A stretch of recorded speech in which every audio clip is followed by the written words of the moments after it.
नमस्कार मित्रों, कुंडली दर्शन 8 में आप लोगों का स्वागत है। शास्त्रों में, पुराणों में बताया गया है कि मनुष्य धरती पर रहकर जो भी अच्छे या बुरे कर्म करते हैं, उन सभी कर्मों का लेखा जोखा मृत्यु के बाद होता है और उसके अनुसार सजा और पुनर्जन्म मिलता है।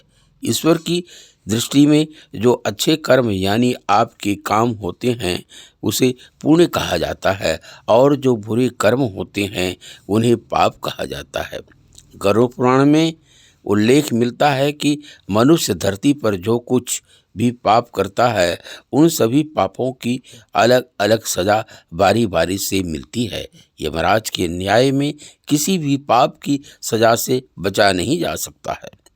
आइए जानते हैं सबसे बड़ा पाप क्या है।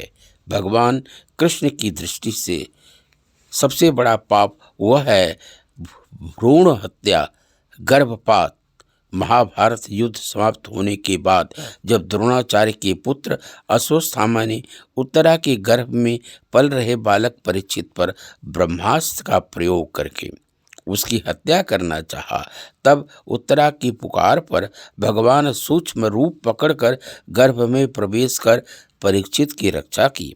और उस समय भगवान कृष्ण सबसे अधिक अश्वत्थामा के ऊपर क्रोधित हुए थे। श्री कृष्ण ने उस समय यह घोषणा की थी कि अश्वत्थामा का पाप सबसे बड़ा पाप है, क्योंकि उसने एक अजन्मे बालक की हत्या की थी। भगवान श्री कृष्ण ने इस पाप की सजा स्वयं अश्वत्थामा को दी थी।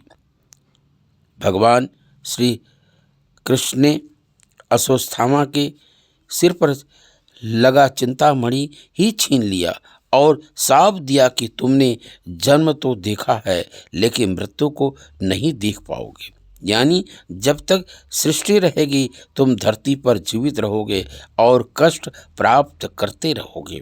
भ्रूण की हत्या करने वाले के लिए सबसे कठोर सजा निर्धारित है और ऐसे व्यक्ति को कई युगों तक इसी सजा का दंड भुगतना पड़ता है। मित्रों, अभी आप लोगों ने सुना सबसे बड़ा पाप क्या है। अच्छा लगा हो तो लाइक सब्सक्राइब करें। धन्यवाद।